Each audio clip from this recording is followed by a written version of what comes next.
on this episode of the Mad Rush podcast. So one of the things you won't hear in blog posts for the test prep industry or GPA or college counseling is, yes, it matters for getting in. There is a long tail for where these scores are used. So when our kids apply to internships at Bain or BC, some of these high-ranking big tech or consulting firms, they're asked for their test scores. Some of those schools, I talked to one of our students who is now working at McKinsey. He said at their office, at least, like they asked for the scores. And what if you didn't have them? Like I didn't even sit for the test optional. That's awkward. But pretty much all but one of the people they hired the last X years had a 34, 35, 36. Granted, it's McKinsey. It's kind of the best consulting company on earth.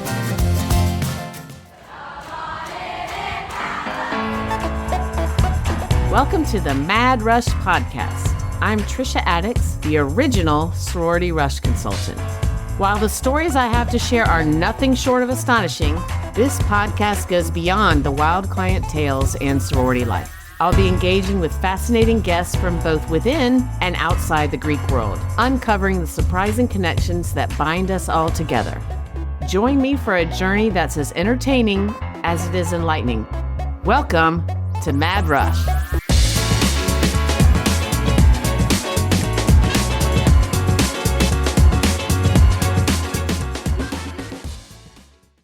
So I'm so excited about today's guest.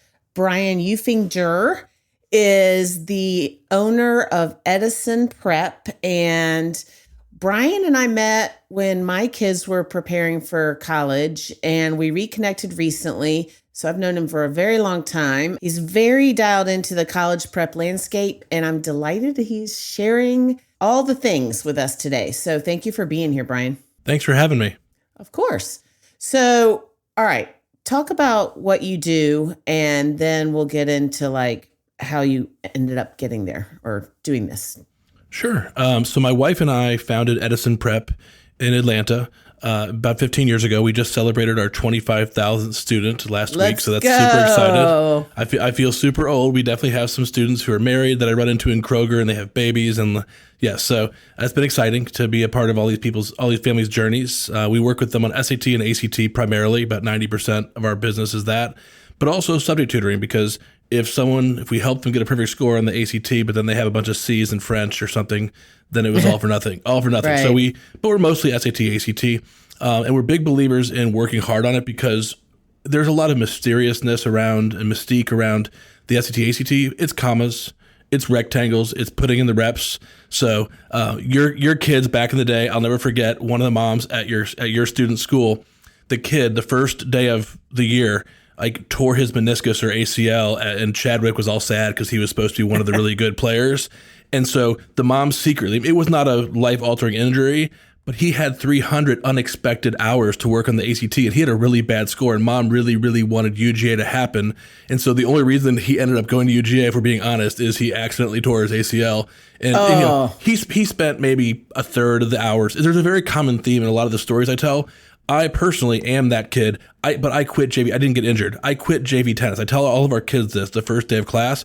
It's not easy, but it's not hard. It's commas and rectangles and putting in the reps. I quit JV tennis because junior year, I know parents and students listening to this podcast, junior year is a cruel joke, to be clear, because you have more APs than ever. I made varsity. I have a boyfriend or girlfriend. There's just so much. And then you toss on SAT, ACT studying and college visits. It's busy. And so it's important to know, though, if most people in America spent 1/3 of what one sport takes for one season, your parent, because I talk to moms all day. When kids are at school, I talk to moms on the phone about SAT, ACT plans, and parents love their kids. They don't always believe in them, because I do these phone calls and they're like, what are we going to do with her? She has a score of this on the SAT. It's fine. It's not easy, but it's not hard. And so if most people spent just a small amount of hours, compared to lacrosse or dance or whatever, they would shock their parents with what they can accomplish, to either, because better scores and better grades get you into more selective schools, or save you money, or both. My wife and I both grew up broke, had no money, and my dad, my dad's a little bit blunt. He is awesome, but his famous line that my mom would cringe, but he's not wrong. He said, I'd almost rather see you pick up a pack of cigarettes than $100,000 in student loans, because one of them you could put down in less than 20 years, which that's a little bit blunt. But, college was a lot less expensive I graduated in year 2000. My alma mater is officially 268% more expensive now than then. So there were a lot of good reasons to study for the SAT, ACT back then. There's even more today. And so, yes, my dad, a bit blunt, but not wrong. I have friends who are successful, have really cool job titles on LinkedIn, and they're still paying off undergrad student loans. So a kid, I will never, no matter how successful our business is, I will never earn more money per hour than I did studying for the SAT, ACT, because I spent 60 hours. WashU was 140 grand at the time. Like, I do not, just to be clear, I do not currently make $1,400 an hour. So kids don't, in that story, kids throughout the nation, it's not about Ivy League worship. It can be, I'm going to Cleveland State. If I can get a 30, I get full tuition from out of state. Right. Or if I'm going to Mizzou, with as little as a 28, I can get $84,000. So there's a score for all levels that people can achieve based on merit aid. It's not just about, the too often the mom Facebook groups for college stuff hover around just the top 20 schools. And it's so different than that. A huge, this as based on where your kids went to school, a ton of kids who know that UGA is not in the cards for them. Mom's backup plan is, well, at least you're going to help get a 30 for Alabama, because Alabama is not the hardest to get into. But if you get a 30 at Alabama, it's $112,000, no questions asked. So this sounds like a made-up statistic, but it's not. If you think about 25,000 families we've worked with, if you add up, this guy didn't save any money. This guy saved, $240,000 he would have paid to rack rate Clemson instead of free for UGA. If you add it all up, our clients have saved 9 figures. Wow. Of merit aid over the years, like conservatively. You could build a Brave Stadium with it. And so it's just, again, but how sad is it? 9 figures, but what is it? Commas, rectangles, putting in the reps. It's not hard. So I love that, people, putting in the reps. And I'm going to interrupt you. Because sure. That's what I do. And I'm listening to you talk, and I feel like we have the same job. And I feel like it's putting in the work, like you said. And he referenced at the beginning of this podcast, he referenced Chadwick, and who he's talking about is Alan Chadwick, who was my kid's football coach and the football coach of a lot of people. So, and that was his mantra too. And they're a very successful football program. But yeah, so it's putting in the work, so, period. And for whatever your goals are, whatever you want to do. But yes, so continue, because I interrupted. I was just, that struck me that it's not that hard. And I will say that I have a friend, and of course I'm not going to say who it was, whose child went to you with a 27, and he, after prep, got a 34. Is that common? I mean, it takes work. There are no accidental +7 score increases, right? Especially, but it's also what part of the spectrum you're in. There's a lot of low-hanging fruit if you're trying to go from an 18 to a 25, but right. 27 to a 34, top 14% versus top 0.8%. Like, there's no room for give when you're in that 34 range. But plenty of people do that. There's tons of kids that, for example, they are told by a military recruiter, like at the Naval Academy, or a coach, because even if you're a D3 school, like Washington University, where I went to school, where they can't give out athletic scholarships, but like your academics, whatever, we see so many NCAA illegal emails all the time that say, hey, you know how small tennis teams are. I need a 26 and we're good. 26 should not work for a certain top 25 school I'm not going to name right now. Right. But and so if your student is possibly a recruited athlete, it's great to have them. They might be so much closer to victory than they think, because we have 3 players, one of whom that's in the NFL.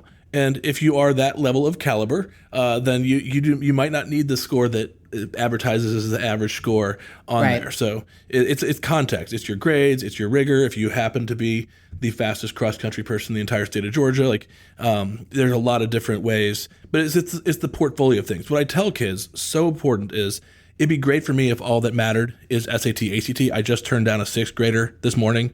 The mom called. Oh, wow. The mom called from Dodgen Middle School over in East Cobb here in Atlanta, and I shouldn't even know what Dodgen is, because I should not be tutoring middle schoolers for the SAT, ACT. There's a time and a place. So if parents who are listening to this, whatever grade it is, all that matters freshman and sophomore year is to get as unholy of high grades as humanly possible, because when you and I were in high school, C's were definitely a thing. Right. C's are an endangered species. The Environmental Protection Agency has declared them officially endangered. Like C's, if you see one in the wild, please like take pictures, try to find it. Because so many parents, like we tutor so many kids. Like if you're Arthur Blank, you can probably donate a building and get into wherever you want to go to. That's fine. But we have so many families where they're dual income families who FAFSA and the CSS profile tell them you're supposedly rich, but they cannot write a 5 or 6 figure check for Boston College or whatever, right? For $80K a year. And so if you're stuck in that messy middle donut hole where you're not actually rich, etc., that is where if you stay on your students, because what's so important, let me digress here for a second, from a stress standpoint, it's not about gossip, or it's about self-esteem. So many kids want to start an SAT, ACT when they're taking their eye off the ball of good grades freshman and sophomore year, because one common refrain in so many mom Facebook groups for college stuff, and it's a free country, they can believe this, but they're wrong.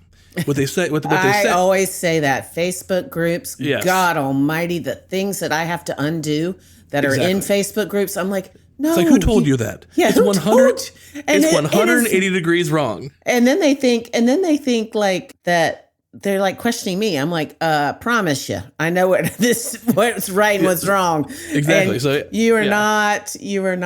Yeah. So go ahead. Yeah. The Facebook book. But what parents say is they say, quote, the SAT and the ACT are the most stressful part of the high school process.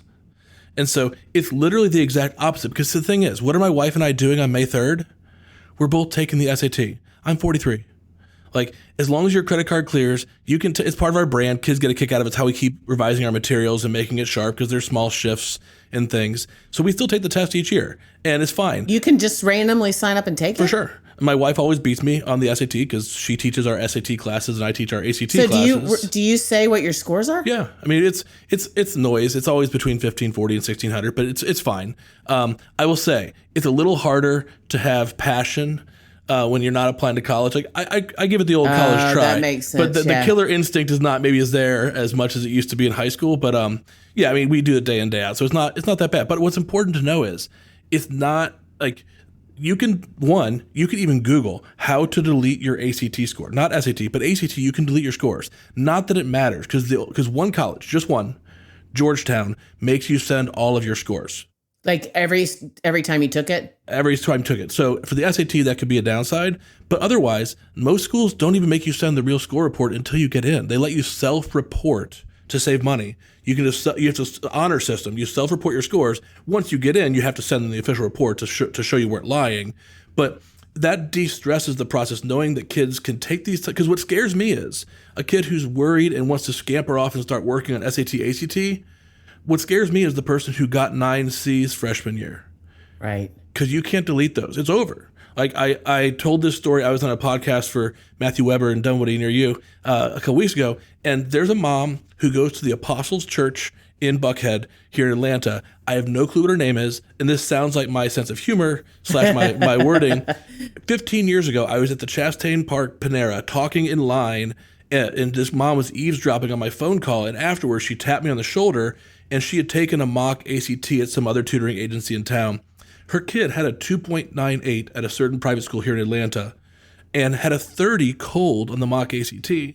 And this sounds like me, but I said, I can't take your money. I said, in case hell is real, I can't take your money. And she said, why? I said, because any school that would be okay with a 2.98 would be doing cartwheels over a 25, much less a 30 on the ACT. Take the money you would have given to me, spend it on a college counselor, and please work so hard to get straight A's to at least make that GPA start with a 3, because you can't have that first number starting with a 2.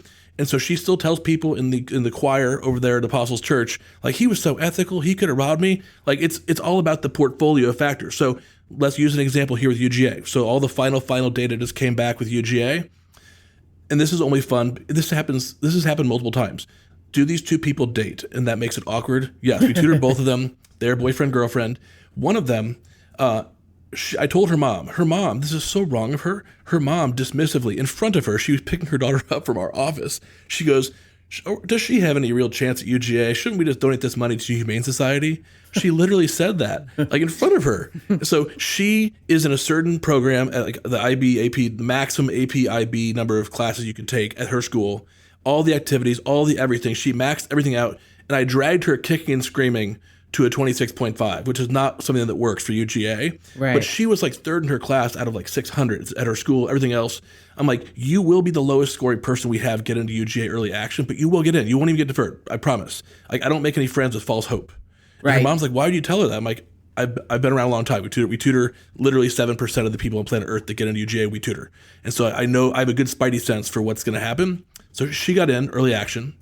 Wow. Boyfriend who had a ACT of 35, top 0.3% score, and a GPA of I played 4 sports too many. You know where this is going. Yeah. He didn't even get deferred. He got straight denied with a 35, and he should, because your GPA was so not okay. Wow. And so, again, I keep telling people, as good as it would be for me if all that matters is SAT, ACT, mom had let him be himself during COVID school, choose your own electives, could have taken more rigor, didn't, could have played not 17 travel sports, didn't, and had a GPA of exactly what you imagined. So clearly, I tutored him. He started at 32. He got a 35. He took it once. But I told the mom thought she could get away with 4 years of GPA sin with one good Saturday morning. Again, would be great for me if that were a thing. It's not a thing.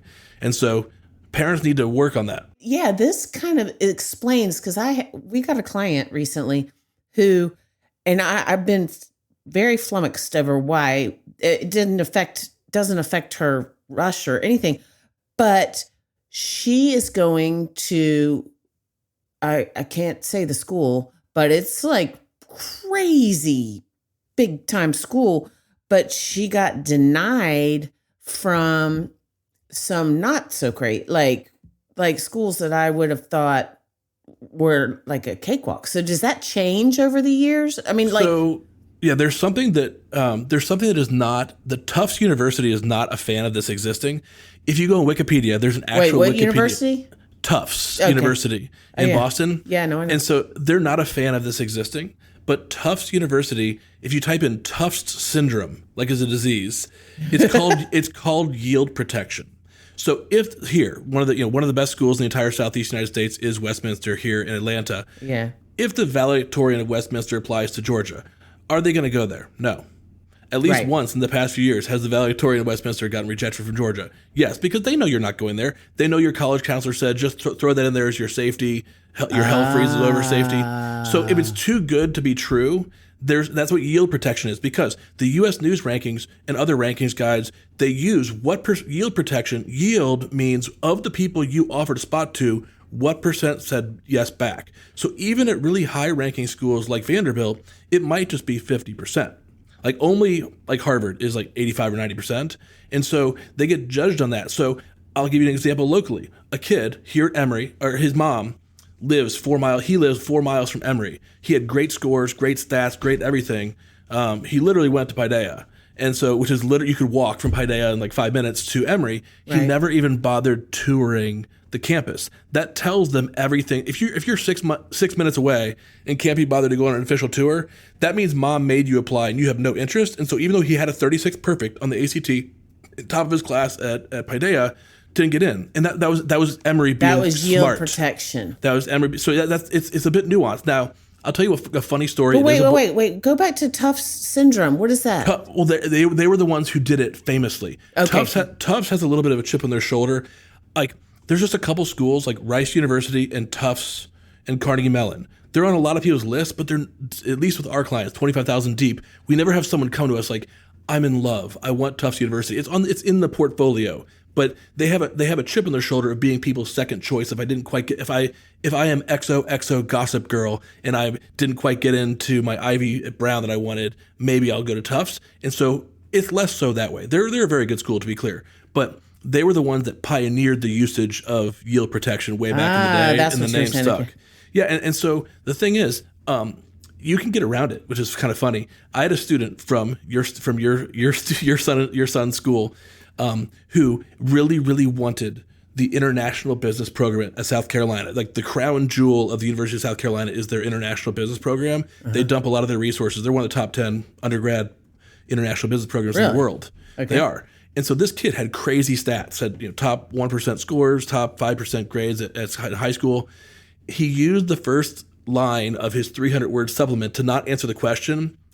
he said, please do not yield protect me. You are my number one, and I have no other way to say it than right here. Please do not yield protect me. And then he wrote the rest of his essay. He didn't tell the college counselor at your son's school before he did that. He's like, but be honest, Brian, wouldn't they have yield protected me? I'm like, facts. Yes, they would. Yes. And so I don't. Did he get in? He did. But I've had other people who had the same stats who got yield protected and did not get in because it feels too good to be true. Too good to be true. That's like crazy. people with his profile don't apply to South Carolina for that. And so that's not an SAT ACT thing, but it's a tactical, cool, strategic thing for parents to know. It costs you no money for your kid to like an Instagram page for FSU admissions or for whatever. Like, don't be a ghost. If the first time they hear from you, that's brilliant. I mean, if you're interested in some dual, like there's one program for like dual business / computer science at some schools, and like you can send an email clarifying some questions. Hey, if I come in with this, will it take 4 years or 5 years to graduate? They have all this big data. These schools use this software called Slate. Slate is like Salesforce, but for college. It runs this one giant application that runs the whole school at a lot of schools. And so Slate, they have better and better ways of tracking all your interactions, even at the point they can even see if they send you a newsletter, how long did you spend on each page on their website when you clicked through, did you open the link at all? And so you can join mailing lists, you can visit virtually or in person, you can get on newsletters, but you don't have to do a million things. But because it's free and takes 2 seconds and kids are on their phone all the time anyways, at a bare minimum, have your kid like the main school page and the Facebook page for the admissions, not Facebook because they don't have Facebook, but Instagram for the main school and the admissions page. One, because they give you great advice and great tips and other deadlines and things, but also just to not be a ghost. But speaking of deadlines, I have one student who he had great stats, and he more or less, his parents said we need to save money. And so he didn't realize that Auburn, very popular here with Atlanta kids, has a different deadline. Part of why I always tell people it's like a field goal. If sophomore year's over and junior year is not, it's a great time to be taking the SAT and ACT. Every plan I design ethically needs to try and have kids done with the SAT, ACT by the end of junior year. Senior year tests are legal, but they're stressful. It's almost like filing a tax extension. It's legal. It's you should probably have gotten it done by the 15th, but whatever. And so it's because senior year is so stressful with essays and college visits and college applications and fall sport and fall schoolwork. You toss on it. It's not impossible, but I will tell you this. We had 400 kids over the years get perfect scores on the SAT and ACT. We have never had a senior get a perfect score, nor will we, because you're put under the gun where it's fourth down. Like other than Jaden Daniels, nobody is going to complete it on 4th and 58. But seriously, it's so important. The best thing parents can do and students can do as a gift to their future self to reduce the number of slammed doors in your households during senior year is to try and give yourself, if you need to take it as a break glass in case of fire test senior year, it's fine, but no one should intentionally say, I'm totally taking it senior year. And here's why. This kid, he luckily made it. He didn't know that Auburn had different deadlines. There's early action round 1, round 2. There's a merit aid deadline. Some places there's housing deadlines. So this is one really important piece of information for your clients. And you know this because there's all kinds of deadlines for in your the Greek stuff you do. But there's also regular decision. It used to be that regular decision was the regular decision that people made. Regular decision has become irregular decision. So at Davidson, for example, up to 86% of the spots get given away via early. We have never, to my knowledge, had a child get into Davidson in the regular round. It's like 4 people, because Davidson's small to begin with, and they give away 86% of their spots. And they're a bit high. But even Georgia, whoever, most schools that you probably have a lot of clients applying to, so they give away 50, 60% of their spots via the early round. So if you can have your stats, your essays, your SAT, ACT in order to apply early, you're getting 2 shots at it instead of 1. In the case of early decision, you literally quintuple your odds at a lot of schools. Wow. Almost every student we've ever had get into Duke or Vanderbilt. There's some schools that make no ifs or buts about it. Like Penn, Vandy, Duke. It's easier to get there, with way lower stats early decision than you could be perfect and apply regular, and it's going to be, I think, 1 or 2% was one. I think one of those two schools, Duke might have been like a 2.5% regular decision admit rate, but 9 or 10% for early decision. So that's a whole different conversation. The client I was talking about is going to one of those, and she did do early. So that's interesting. Yeah. Yeah. Taking one extra AP class, to be clear, will not quintuple your odds, nor will one extra ACT point. But applying early decision at certain ones of these schools is the biggest cheat card you can play. Wow. And, this is, and for people who've listened to this podcast before, they're going to know what I'm talking about. But it's very interesting that you were talking about doing a tour that shows interest, that kind of stuff, because there was a guy on this podcast who started the most brilliant business, and he is a junior at Tufts right now. And it is custom tours. Mm-hmm. And the reason he went to Tufts was because he was a basketball player. He's Jewish, and he was a computer science major. And Tufts paired him with a Jewish basketball player, computer science major. But then when he toured Virginia for his tour, and then he toured Virginia, and they paired him with a female arts and science major. And he was like, I'm not seeing what my college life is going to be like. So anyway, I just think it's really interesting that there's such a thing as Tufts syndrome. And that's just for admissions. No, they're a solid school just in general. Yeah, no, I know, and I know you were saying that. I'm just saying, like, it's interesting to me that one of that also translates to if you're taking a tour. Like, I think that's kind of cool. I will say one of the best 10 minutes. I mean, moms are on Facebook, kids not so much. Right. But say that a kid got into 3 schools and they're just torn, deciding between the 3. I see it all the time in some of these mom Facebook groups, and this is actually a good usage. There's a lot of bad usages of those groups. But say there's a mom who says, hey, my kid is really torn. They are down to school X and school Y. Can anyone please PM me who has like a freshman boy who's at any of these 3 schools? So my son would be so happy if your student would give them 5 minutes of their time just to ask a couple quick questions. Because then you get the real off the record, like fresh, and not the guidebook or the info session where it's very polished, etc. You get all the good, bad, and the ugly. And so I see a lot of kids who've either gotten comfort in the decision they quietly had pretty much already made, but they feel comfortable at it, or like, oh, I didn't realize that. Right. And that's how I get my information for my business is I don't go to the Panhellenic website, nothing against the Panhellenic website, but I'm calling girls who are in house or in the schools, and I'm like, all right, can you give me the real deal? Like, what's really happening? And it's so valuable to have that information. For sure. Absolutely. Well, so, okay, your wife was in a sorority, right? I'm really not trying to steer this to talk about sororities, because I think what you're saying is amazing and need to hear that more than sororities. But she was a DG at Washington University in St. Louis. And wait, so isn't that where did you meet her there? We both met in college. Yep. So we were from different places. It was funny because we had the exact same life story. She got in Stanford, I got in Cornell, and despite the fact my dad climbed telephone poles for a living, Cornell gave me 0, Georgetown gave me 0, and so WashU said, how about everything? Like, I can do that. And so we were both happily, ethically bribed for our scores. Yeah. One thing I'll tell your clients is the worst $100 that anyone ever saves on college admissions is applying to too few schools. At worst case, you have a couple extra financial aid offers to play off each other. Right. Okay. And I'll give you one example. So not to get weird that Tufts is coming back here. There was a kid who, based on his major and stuff, he wanted to be in Boston ideally. He got into BU, Boston University. He got into Tufts. And World War III was breaking out between his very frugal father and his more permissive mother, because the amount of money, same stats, and I would argue that BU and Tufts are fairly similar in rankings. They're peers. And so the amount of money, the gap was enormous. Like, we're talking $29,000 a year. Wait, which was more expensive? So he wanted to go to BU. Tufts gave him a lot more for whatever reason. Gotcha. And so the net cost, after all the different things, the net cost was like $29,000 different. And so he called them. He literally said this. He didn't even tell his parents, because his parents said, like, we have to bridge at least half that gap. They're not going to give you $60,000. Right. Without telling them, he called them and said, listen, World War III is happening in my house.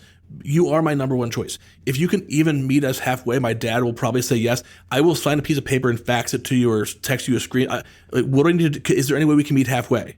And so it's how adorable is that for a 17-year-old to call and say that? Great. And so worst they can say is no. Because Right. dad had a hard line. He's like, I am not paying an extra $29K. Those two schools are both very similar in quality. Right. NO. Right. And so they said, let us rerun your file and take a look at some things. Call back in 3 business days. He called and they met him not quite halfway, but like really, really close. And so, that's the most expensive phone or the most profitable phone call that kid will ever make in his life. And he would have been willing. He's like, because his parents had more or less already said if they would do that, but they're not going to do that. Why would anyone give you literally $60,000? And so it's a little fuzzy how some of that math, that will not, but to be clear, that will not always work. Some schools are like, wow, if they're offering you that much, I would go with them. We can't even come close to that offer. Like it's like in the NFL when it's like, I was about to say, yeah. Cooper Kupp, if the Seahawks are willing to pay you that, like Godspeed. Like, but yeah, so it's the same sort of thing. That is cool. But apply to more schools because I'm not going to name the 3 schools I sometimes do in parent meetings because this is a large podcast. But there's 3 schools in particular I'm thinking of in my head right now that are what I would always call hell freezes over safeties. Like, as in, I can't point to a single child on earth we've ever had rejected from these schools. Really? And they're all 3 of these are along the eastern seaboard, north of Georgia. And so these schools are often put by independent college counselors onto people's lists as if all hell breaks loose, at least you still have X. And we've had dozens, like at least 24 people rejected from those. And I'm not their college counselor. I'm their SAT, ACT tutor. And so they reached out and they're like, Brian, like you won't hurt my feelings, but do you ever know of any child who's ever been rejected from school X? And I'm like, oh no, really? And mom's like, is my daughter the first one? And the problem is, if I were ever appointed like the Secretary of Education, you know what I would do? I would abolish the Common App on day one. And the reason is, I'm not super sappy if you can't tell, but the spray and pray, like it's just mom's credit card, click, click, click, click, we. Right. And so, your kid's big competitor over at St. Pius High School, I had a girl that I had to politely tell her a couple months ago, she's like, oh, I really want this one school. And she had just told me she wanted nursing. And I'm not even a college counselor. And I'm like, you do realize that school doesn't have nursing, right? She's like, really? What? Because just mom's credit card, click, click, click, click. You used to have to try really hard to fill out individual applications. And so part of why I'm sure that person that got waitlisted for the hell freezes over schools, right? I bet if they wait long enough, they will get off the wait list because it's not the most exciting school in the world. But the reason why the wait list is being gone to so much more often these days is if you apply to 20 schools, like I have one kid from Riverwood that we worked with, Riverwood High School, and he got into 18 of the 19 schools he applied to. And if I'm being honest, he was just trophy hunting. He really was. So he had a couple key ones he wanted, but he just wanted to see if I could get in. And so the problem is these schools that admitted him, they don't know, are we your first choice? Or are we your 18th choice? So there's big movement. So do they know? I mean, this is probably a dumb question, but do they know that he applied to 19 schools? No. Okay. So the only way they know is if you apply early decision, because you can only apply to one school early decision, and that's it. Right. Now, be honest, England's got it right, because in England, if the government says so, you're allowed to apply to 5 schools. Wow. The end.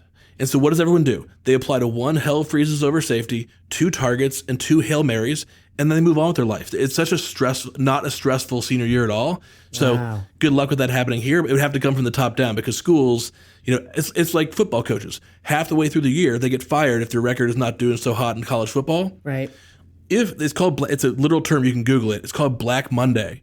So after the final decisions come out, the big list of like which schools still have seats and how many applications they got, and if the press release always has to say, we are so proud here at Tulane University that for the 19th year straight we have had the highest ever number of applications. If that denominator, they need to find ways to get more applications to get the denominator up because they can't ever be perceived as having their application counts going down. So it's not healthy, but at the same time, you can't ask your clients to be a martyr, to stick it to the man and apply to one college. It's not, because especially when these hell freezes over safeties I was talking about, when even those aren't safe anymore, again, the worst $100 you can save is applying to 2 schools, too few, for sure. Wow. Okay. So that brings me to, do you have like a list of like the top things to do? Obviously hire you guys, but have a great SAT, ACT, but is there like a list of things that you should either a to-do list that's really important or a to not do list. Yeah. And if you don't, that's okay. Yeah, but there's 5 or 6 things that you can do. It's pretty easy chronologically. Freshman and sophomore year, 2 things exist. Take classes that are difficult classes, as difficult as you can handle while still getting good grades, and get as high of a GPA as humanly possible. And also get involved in some activities that you love. It can be on campus. It can be sports. It can be the girl who who wants to be a veterinarian, and most of her activities were not on campus, and she worked at a veterinarian clinic and volunteered for Humane Society. But just find some things you love that you're going to stick with, not for 1 year only.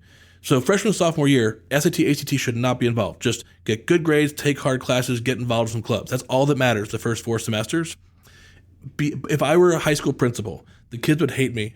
The third thing, so that's the first 2 things. The kids would hate me at first, but if I were a high school principal, the third thing is, if your kid is in Algebra 2 as a sophomore, by the end of sophomore year, have them take a mock test of the SAT and ACT. They might be going to summer camp all summer, who cares? But the hardest thing right now, every weekend, without me even advertising, we just have 70 kids show up to our office, in person and virtual, sophomores, to take mock tests. Not because they're going to start studying next week, but so while they're doing finals, we can be talking to their parents and figuring out a good timeline and prep plan based on their availability. And so the amount of, I'm a big fan of de-stressing the college process. And so if you at least can, I have one kid who he's like, no, I've heard that you're, anti-summer camp. I'm not anti-summer camp. This kid has worked hard. He's going to be a camp counselor at Camp High Harbor here in Georgia. Good for him. He's a counselor in training. But he did these last 2 weekends take mock tests of both tests. He's so much better at the SAT. And so while he's off at camp, his mom and I can be designing a plan for, he has swimming and golf. But he also has summer camp. What does that mean? He's going to prep as soon as he gets back from summer camp because his best window to do well on the SAT, ACT is that. So isn't he glad he designed that plan? Because I'm not asking him to give up swimming or golf or summer camp. But most kids, if they take their mock tests early and they feel like they're type A, pre-planners, early kids, once they actually map out their plan, they're like, oh, wow. Because the test is offered 7 times a year. And the average kid in suburbia takes it 3 times. And so that's why if all your kid does is take a mock of both so they can at least know which one they're stronger on, Pepsi versus Coke, SAT versus ACT, you are ahead of the pack on that front. Wait, I'm interrupting you. I have a question. You said in suburbia, I just thought about this.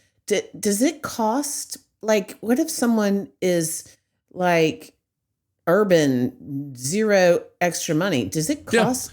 Yeah. So how much does it cost to take the SAT? Here's a fact that no one else is going to tell you. So what percent of all SATs and ACTs that are ever given do you think are actually paid for by families? Oh, I would think 100%. No? Under 20%.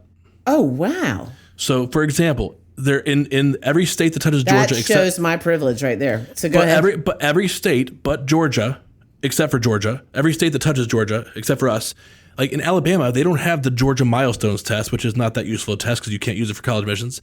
But instead of Georgia Milestones, they have hey, why don't we just take the ACT on a random Thursday? The entire state of Alabama paid for by the governor, done and done. And so you can be poor, you can be rich, doesn't matter. So either by statewide testing, district testing, county testing. Here locally in Atlanta, Fulton County always does a free, paid for by the county ACT each March. As well as if you are someone who qualifies for, and this is, a lot of times what's funny is the ACT is not baller. They're in Iowa City, they're educators, they're just they're in the cornfields, et cetera. They're just doing commas and rectangles, et cetera. But they're often painted by anti-testing people as these big corporate monoliths.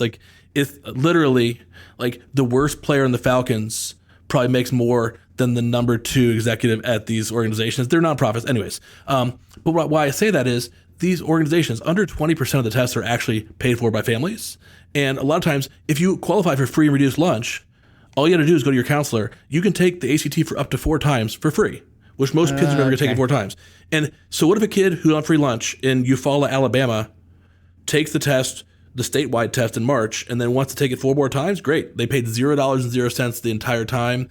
And a lot of colleges let you self-report the score. So in the big picture cost of college, the average person is spending far more for application fees, a parking pass, really anything, right? A sweatshirt at the school store for when they visit, whatever, than the register for the test. But I will tell you this is a great analogy I've started using with parents all the time because it really, helps students understand. So I mentioned the first two things, GPA and get involved in activities freshman year. And then third thing, take a mock test of both by the end of sophomore year if your kid is in Algebra 2 as a sophomore.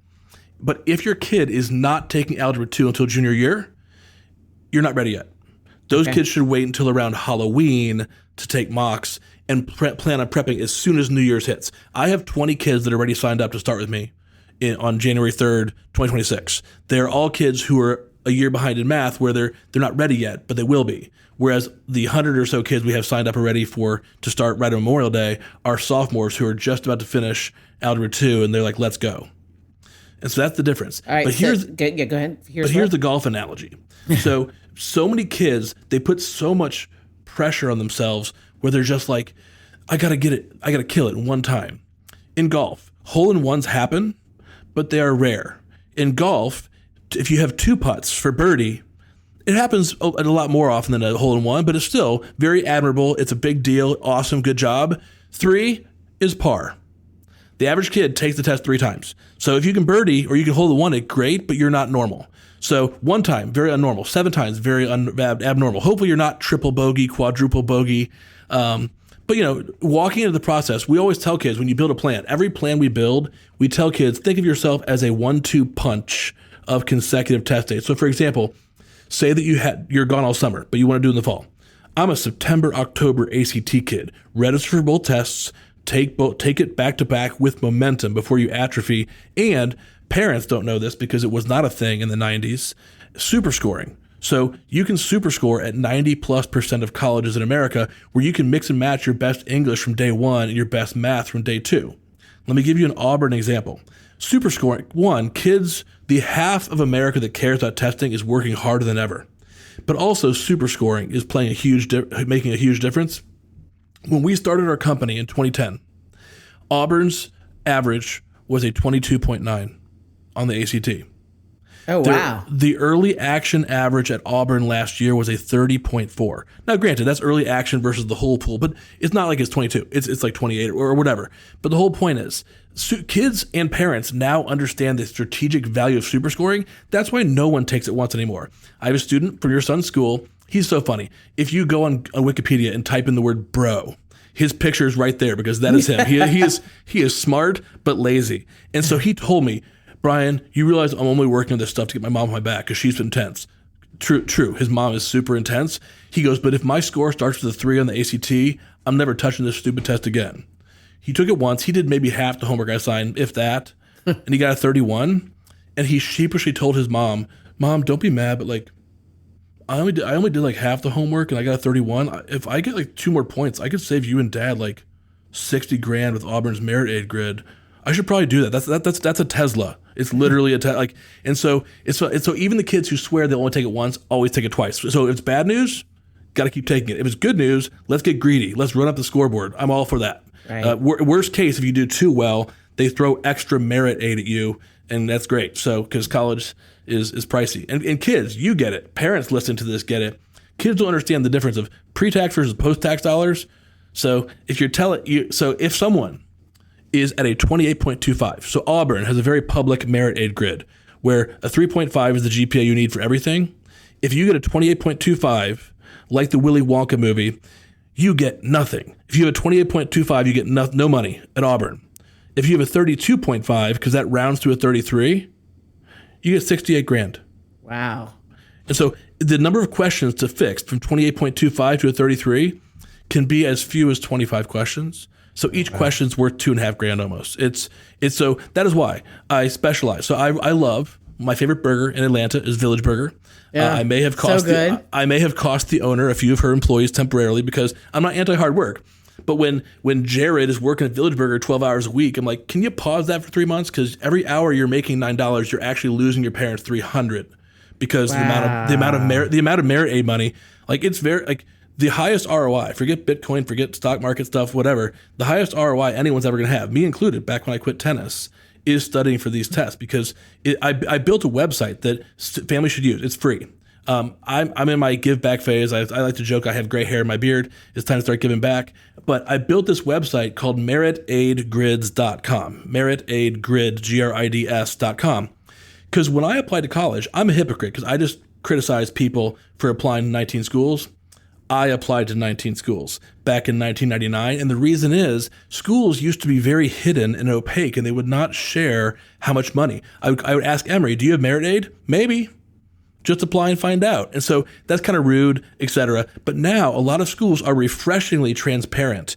Not all schools, but what I had was I hired an intern this summer to come and scrape data, because there's hundreds of websites that now publish these grids where your GPA goes across the top of the grid and your test score goes along the side. And it's like Kohl's Cash, where it just says, here, if you get a GPA of this and a score of this, no questions asked, here's this amount of money. It is more common in the Southeast and the South and on just the East Coast in general. There's not a lot of love in the Pacific Northwest, but there's hundreds of schools, and we keep adding more. We have people who love our website, who found it, who, hey, you missed my alma mater. So people are paying it forward. So it's free. Will always be free. It's just a free database. Cause I'm grateful because I don't have any student loans, never have, and I want to pay it forward. So that's a great website. You just go on the map and you can click on, I want to look at schools in Illinois, click. Or you can type in the name of the school. Now, obviously, Harvard does not have a merit aid grid. But plenty of schools that are awesome, that flagships. You have Michigan State, Auburn, Tennessee, Alabama, etc. There's a lot of schools and growing that are listing their data publicly. But one thing I will say, I know a lot of these kids. I'm thinking of your son's high school right now. There are a lot of kids who are like, well, dang it, I went to Brian's merit aid grid's website, and none of the schools my kids are looking at are that way. So they don't publish it publicly. But let's pick on TCU and SMU for a second, two schools that are very beloved by your kids' high school. I have enough data, because we tutor enough kids from your son's high school, that two girls who are clones of each other, cross country, same GPA, same test, same everything, except one applied to SMU with no scores. One applied with scores pretty good. And they both got in. I think they actually ended up being roommates. But they had a very different price tag. Now, the one mom complained too much. They're doing fine financially. It's not going to break her. But right. But she's like, this seems so unfair. They said optional. And that's the thing. I want to bring this conversation around to this. This is important. Test optional is so misunderstood. Test optional does not mean test blind. Taking AP classes is optional. It doesn't mean it doesn't really help you get in a lot more often. Doing activities is optional. It doesn't mean it doesn't help you get in a lot more often. All it means is we will not automatically reject you clerically for not having them. That's a very different meaning. The kids hear the word optional, and it could even be Indiana University. The main reason anyone goes from out of state to Indiana, the crown jewel, their business school is freaking amazing. The Kelly Business School is amazing. And so the thing is, they have an optional business essay, like why business, whatever. Like, you're not getting in if you don't. Have to do exactly. that. So it's not about SAT, ACT. Just in general, the word optional should feel a little bit like a trap. And just like the science section, they're changing the ACT next fall, and they're making the science section optional. The ACT is. So I'm a cynic, not in a mean way. Just I have a healthy George Carlin attitude about is this real? And so I had our intern email the top 200 colleges in America, and I registered the domain name isscienceoptional.com. And I had them email saying, is it optional? Is it preferred? Is it mandatory, etc.? Florida came right out the gate and said, NO. Bright Futures, NO, sorry. Like, Florida, science is still mandatory. You better still take it. So the analogy I use with parents when they're trying to figure out, should I take the science section? Well, first of all, our test optional. The 3 Pacific states, to be honest, it's a different world out there. The 3 Pacific states, my joke is it's test optional, law is optional. It's a lot. It's a whole different world. It's crazy rush too. Except for the 2 best schools in California on the Pacific Coast, Caltech and Stanford, did go back. So even on the West Coast, when they're trying to hold tight, the 2 best schools did come back. But what's important is, if not for getting in, the tests might be test optional for getting in. Alabama, not the hardest school in the world to get into. It's a great school. But if you want money, you need to have that. Or Elon. We had a girl, so cool. She was it's Elon. Elon, sorry, but she came back from. I guess she was back for the weekend or whatever. She dropped a little nice note by our office, like a little Hallmark card and whatever. I like coffee, so it had a Starbucks gift card in there. And so she was really happy. She's a freshman nursing major at Elon, and she she almost didn't get to go to Elon because Elon is test optional. But then on the tour, she found out some other mom asks, so you're test optional, right? And the correct word is, if the first word is not yes, that's a bad sign. So she goes, well, and so Eddie Lon. Oh, wow, yeah. Not if you're homeschooled or you want business or you want nursing, but for the rest, yes. Well, she wanted nursing. And so she scrambled and luckily took the test and got a good enough score. And so your kid, not the parents, kids are going to college. Kids need to read the fine print so seriously if they're going to embark upon a possible test optional journey on one or two of their schools out of their whole list, because it could have cost her. So good for her. She's going to be a great pediatric nurse. That's awesome. And it's true that at one of these schools where tests were optional, I know of several sororities that dropped people because they didn't have a test score. Like, so that affects all kinds of things. Yeah. Because you can be on academic probation. Right. And so, because, your whole podcast is about rush stuff. It's almost out of ethics. So I was a resident advisor. So if the SAT, ACT went away, I'm super entrepreneurial. I love business. I have 100 other ideas I would do. It's not about job protection for me. Right. It's about ethics and honesty. Be transparent. Be honest. Right. Because here's the thing. I was a resident advisor at WashU. Anyone who has the right temperament, I would advise anyone to do it. It's a great way to save money. You make friends. You get to be a dorm dad, dorm mom. It's a great job. So I did that for 4 semesters. And this is, nobody was test optional back in year 2000. Right. But the kids who got into WashU test optional, air quotes, back in the day, we had 2 kids who were on the soccer team who were really good, it's Division III soccer. You're not supposed to let them in, whatever. Right. So 2 D3 soccer players, one person who was the corporate scion kid of this company that you know the name of, a big Fortune 500 company. But all the people who got in sort of fake, got in under essentially test optional, were the ones that I got these heads up from the residential life office saying, hey, just so you know, check in on this person more often. They're kind of falling through the cracks academically. And in the end, I could beat a lot of my friends in a game of horse and basketball in the driveway. But if you put me out on the court for the Atlanta Hawks, right, it'd be really sad. Let him go. Let him go back into the stands. He's 5'9". So it's cruel because that person who could have succeeded at school X and gotten a 4.0 thinks they're bad. They're not bad. They're mismatched. And so from a rush standpoint, it's very valid that those sororities and fraternities are doing that, because think about it. It does them no service to, if you're already struggling with classes and then you throw in rushing, you're going to end up on academic probation and just wash out. And then you have non-dischargeable loans, student loans. You can't get rid of those in bankruptcy. You're stuck with it. So if a person bails out, and what's important to know, this is not just my opinion, Harvard and UT Austin both originally said, we're going to do a pilot of test optional Harvard said up until 2030. They quickly reneged and said, ethically, the data is too damning. The GPA of people who had scores versus not, or the people who failed out or didn't come back the second semester, it was so damning. That's without them rushing, right, without all the time that takes. And so it's very ethical in my mind. It's not about, show someone that they're bad at a test. In the end, again, it comes back to it's commas and rectangles, and you can study for it and take as many times as you want to. But I'm good at tests. Standardized tests love me. I love them. I got back to back 36s in the ACT. It's a nerdy fact. You get shut out after taking the test 12 times. They do cut you off on the ACT. SAT is unlimited, so I'm capped on the ACT, unfortunately. But the whole point is, even if I went to MIT, would I have had no social life? Because I could have maybe gotten into MIT. Right. I would have been the dumbest person. Granted, the dumbest person at MIT is hey, I'm the shortest person in the MBA. But it's so terrible. You have to know your limits. Right. Parents have to help their kids know their limit. If you're stretching to go to a school academically that you can barely handle, and then you're also going to rush, might that be a little treacherous of a combination? Parents have to help their kids understand themselves. Well, and that's what I say always about the sorority. If you want to join a sorority just because of the sorority it is, and then you get in there, you're still not going to find your people. You need to find what works for you. You have to find your people and the fit for you. Because, you could have your grandmothers, aunts call in and favors and get you into it, possibly.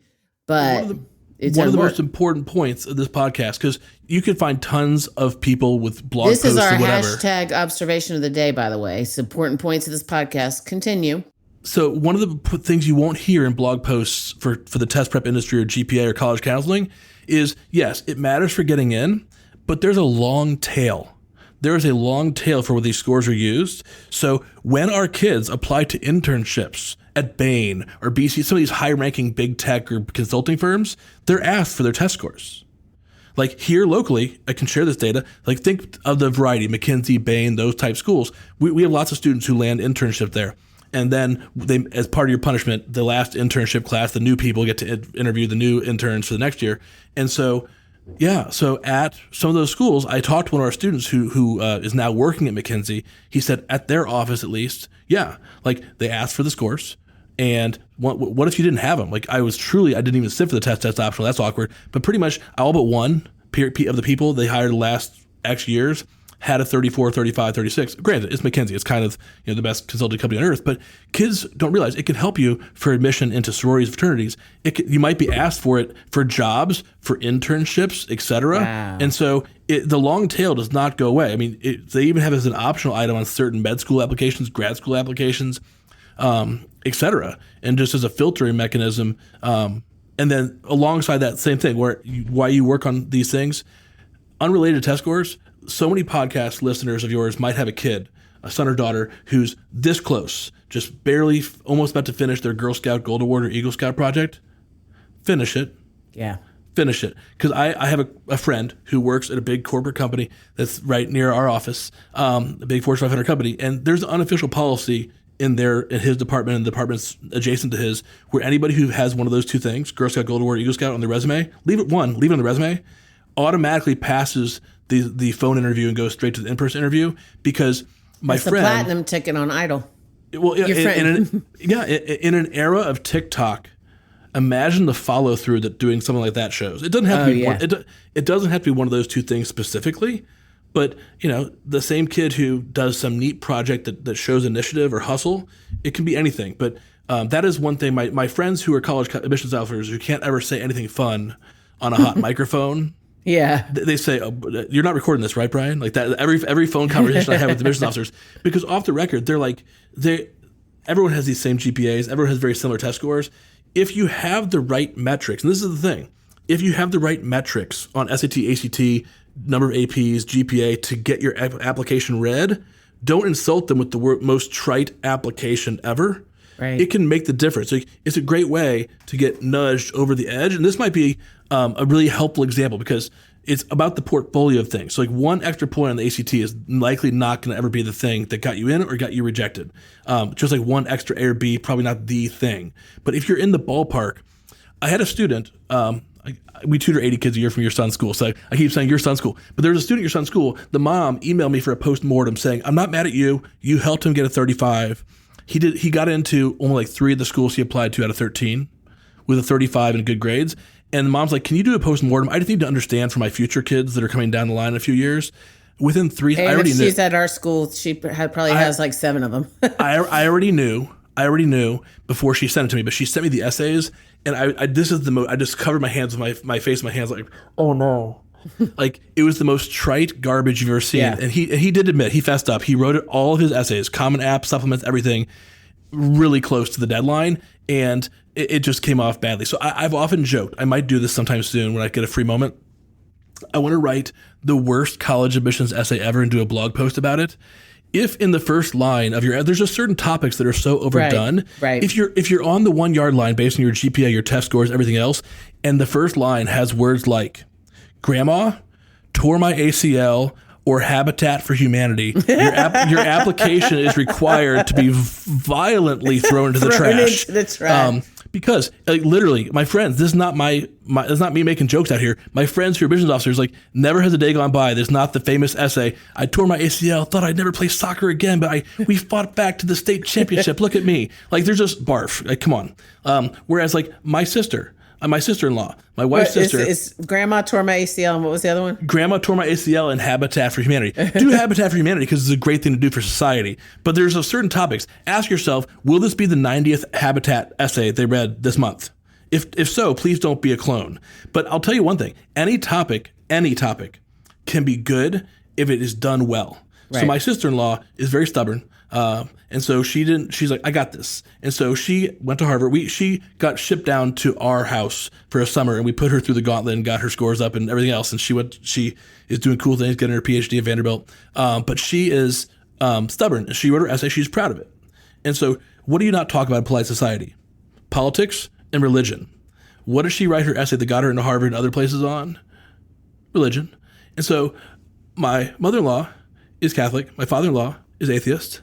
And she wrote an essay that that was more or less like talking about the beauty of gray. How like her natural inquisitiveness may have come from the fact that nothing was settled. It wasn't dogma. It was like healthy discussion and debate and fun. And like she's a very curious person. She's a scientist, like whatever. So I'm doing a terrible job describing it. But had you read the essay, like when she handed it to me to read, I was like, this can't work. And she's like, it's good. And so I read it, and then I hate admitting I'm wrong. And so I'm like, yeah, this is good. Yeah. And so any topic done well, this is the best thing. My kids, we have daughters. They're 6. We have 6-year-old twins. And the policy is very simple. I'm going to tell them Valentine's Day of junior year, hey, I'm nice to you. I get you phones. You have a car to drive, etc. Your car goes away the first day of senior year until your essays are written. Because the most trash essays that are ever written are written the day before, and the most beautiful, inspiring essays are written during the lazy, slow months. Maybe they're lifeguarding, whatever, but during the lazy months of summer is when so much creative, fertile essays can be written during a non-stressful environment. So if that's a great policy, steal my idea. If parents want to steal that idea, tell you it's April. You can give your kids 4 months notice and say, hey, we heard the essays are good when you're not stressed. Let's write some good essays this summer. Because like the Common App already announced their essay questions. And so, because again, so many people are on that precipice, like the person at your son's school. And I said, yes, it was the essays. Like, did anyone read these? No, he has a 4.4. We figured he was going to be fine. Like, nope. Essay writing is a whole different art. And that leads me to one last thing I'll say. The college counselors I'm friends with hate that I use this analogy, but I will still use it because it's accurate. It's not demeaning. It's accurate. So I have a guy named Hugo. Hugo is amazing. Hugo mows my lawn. I will go Uber for a couple hours to pay Hugo before I do it myself because I could mow my lawn. I would do a terrible job of it. I would hate every minute of it. It's just not smart for a million reasons. So I would say back in yesteryear when UPenn actually had a 30% acceptance rate when I was a high school freshman. Oh, wow. Now it's like 3%. And so things have changed. So it may have been a luxury in the past, but even though I'm in the industry, I know all the stuff. One, just to avoid fights in the household, I will still be hiring a college counselor because the same analogy, I could mow my lawn, I could do the college counselor. Right. Like it's in the big, if a college, even if you get full room and board, if you get full tuition and here in Georgia with the Zell Miller Scholarship or Bright Futures in Florida, even if you have full tuition, 4 years of room and board is still $60,000. Right. So in the big picture cost of college, call it between $60,000 and $200,000. A few grand to make sure you don't screw it up on the 1 yard line for a college counselor is often just like not applying to too few schools, like spend the extra $100, apply to 2 more schools. Now, if your list is super easy, like it's just slam dunk, etc., that's fine. But if there's even a little bit of competitiveness to your list, it is often penny wise, pound foolish to not at least. There are some people who do hourly. You don't have to buy $1 million package. Right. Like there's some people that you essentially like a doctor getting a second opinion. Here's our list. Are we crazy? Like there's people who do hourly. So at a minimum, doing a check-in with college counselors, because again, it'd be great if it was just test scores and that all that matter for your scores. But it's that whole portfolio of good essays, right, smart lists, everything. And you just made my point for my business too. And I've had college counselors on here because I believe we're very similar. It's the whole package. And if you're going to be paying to be in a sorority, then you should probably pay to do it right the first time. So, I mean, to at least have the tools to do that. Okay, so I'm like sitting here, like I feel like I need to like do an extra podcast just to make sure that this information gets into everybody's hands quickly. I'm feeling a sense of panic. So tell people how they can find you. I've got the